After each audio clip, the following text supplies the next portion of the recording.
Hello everyone, I am Juliet Cortez, the specialist in the collaborative modeling of water-related hazards that has so far accompanied you throughout the first part of the course.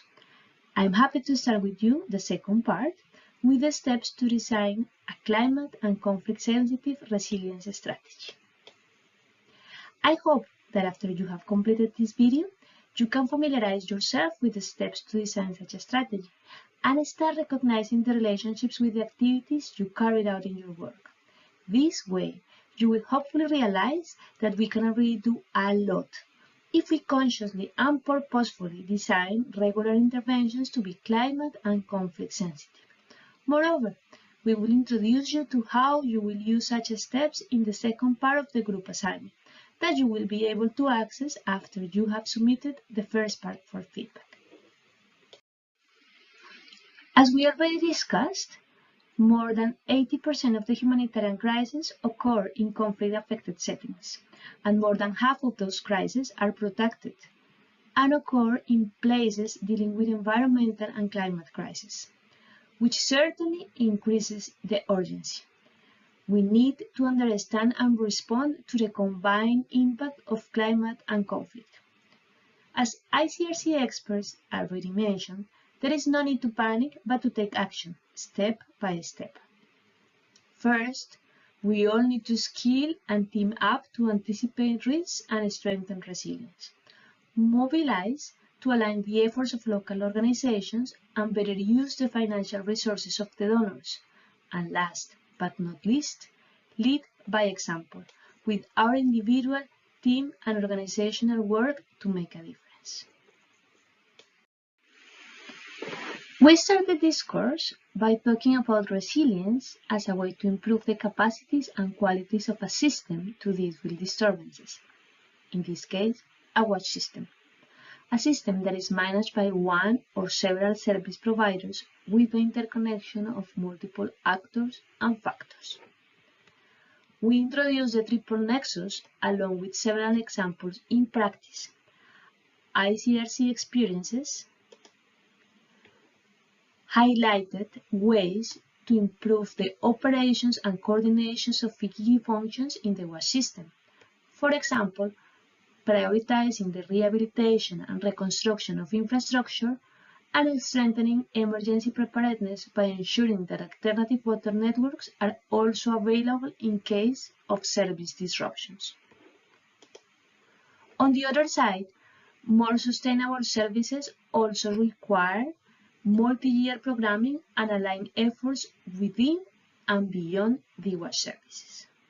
Taking as example the UNICEF current guidance that you are probably reviewing for writing about the opportunities and challenges of the triple nexus and resilience approaches, you may have realized by now that there is not yet a unified document for building a climate and conflict-sensitive resilience strategy.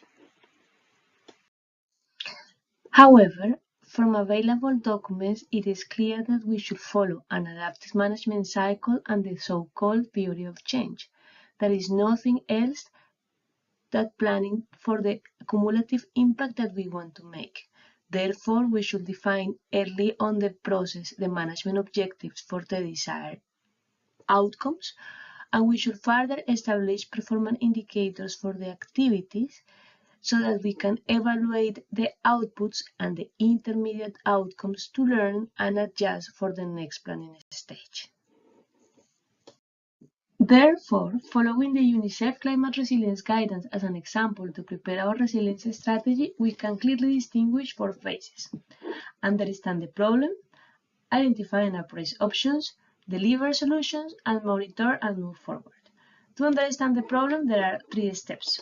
Step 1 starts by reviewing the current stakeholder structures and capacities. Step 2 allows reviewing the climate and WASH gaps and priorities, both national and subnational, to assess in Step 3 the risk and set the rationale for the resilience strategy. With the outputs of these three steps, the following build up. Step 4 allows defining a long list of interventions to shortlist in Step 5 the ones that might be more useful to the context.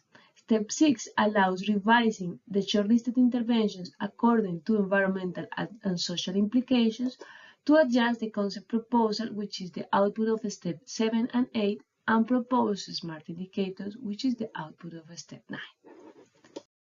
As you can imagine, we cannot go into detail for all these steps within the time available on this course. Therefore, in the part 2 of this course about analyzing wedge systems, we will focus on the steps 1 to 5. On the following slides, we will describe what each step generally comprises and how we will apply it for the second part of our group assignment. Let's start by understanding the problem. Step 1. Conducting a stakeholder analysis and reviewing the structures and capacities. It is essential to build flexible, inclusive, integrated, and resourceful wedge systems. To develop a resilience strategy, one must have a strong knowledge on the context. The organizations where we work have ways to carry out these capacity needs assessments. The importance of carrying out these assessments at this stage is to have a more realistic time frame and objectives that can ultimately foster ownership and engage political support. Within this step, conflict analysis is an essential part of understanding conflict dynamics, the roots, the proximate causes, and the trigger of conflicts to ultimately build peace capacities. This is at least starting by strengthening relations between groups, authorities, and people, enhancing participation in decision-making, and addressing the dynamic of exclusion to ultimately prevent further local conflicts. We should further work across organizations, sectors, and levels to identify the WASH experts and stakeholders that can help us to build a task force or course group for climate resilience and conflict-sensitive interventions. The ultimate aim of this step is to agree on the desired situation, the vision, and collective outcomes, which determine the priorities for interventions and their expected outputs. Altogether are important because they may imply trade-offs for the different parties involved. In the context of our group assignment, this step 1 was certainly beyond the scope, and we limited ourselves to review the case study information by answering the questions: resilience for whom, for what, to what, through what, and for which well-being outcomes and resilience capacities. Now, moving into step 2 about reviewing the existing climate and WASH national and subnational priorities, we are following the example of the UNICEF guidance for our group assignment to ensure that the WASH system is sustainable and resilient to climate and conflict-related risk by building local capacities and working towards a low-carbon WASH sector. According to the current business plan of the case study in the group assignment, the vision is therefore set to achieve equitable access and steadily improve WASH services for host and refugee communities without compromising long-term development. Collective outcomes are to improve the water availability and pumping capacity to reliably supply the standard, improve customer service, external accountability, and stakeholder participation, extend the sanitation coverage, and ensure future sustainability of the WASH services. It is now up to you and your group team to propose a project proposal for this water supply system to become more resilient.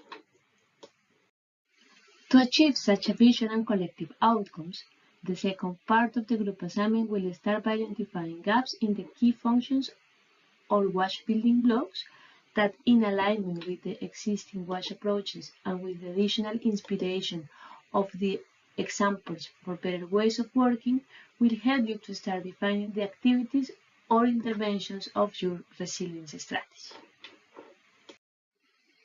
Therefore, starting from next week and based on an available report for fragile context, you will identify and prioritize the main gaps in the WASH building blocks and identify potential interventions or activities to include in your resilience strategy. Now, let's move into step 3 to assess the relevant risk to the WASH services and to set the rationale for the resilience strategy. On this step 3, we are going to look at hazard events across the 5 sustainability dimensions to prioritize them according to their possible impact and probability of occurrence. Moreover, we will select one of these events and analyze further their potential causes and consequences to define possible actions. Referring now to the case study of the group assignment, we will work on this step on the task 2B starting from the week 9. Key outputs of this task are to determine the risk by relating the likelihood and consequences score to complete the risk matrix, select one key hazard event to be managed according to the risk matrix to describe in detail the selected hazard event consequences and the selected hazard event causes. Now, moving into the step 4 to identify a long list of potential options to address prioritized risks. By this step, you will work on the task 2C of the group assignment that you will start from the week number 10. At this moment, you may have certainly gone through many possible interventions to strengthen the watch building blocks and to minimize the selected hazard, event causes, or consequences, so now it is time to put them all together into a table for further prioritization. On the step 5, we will continue working on the task 2C of the group assignment. Therefore, we will appraise and shortlist options for UNICEF further support by considering decision-making criteria that are generally important for donors organizations.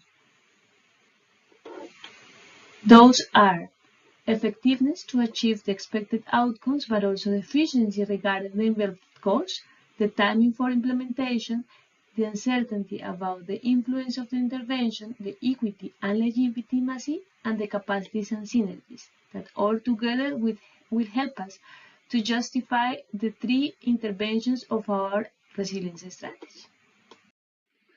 Last but not least, no one can address a climate and conflict-sensitive intervention alone, and you and your team are not the exception.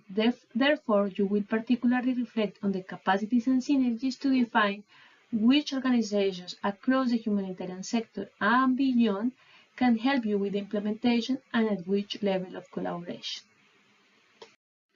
We hope that you will enjoy the second part of the group assignment and are looking forward to go into the details of these steps in the upcoming weeks to answer your questions and help you in the process.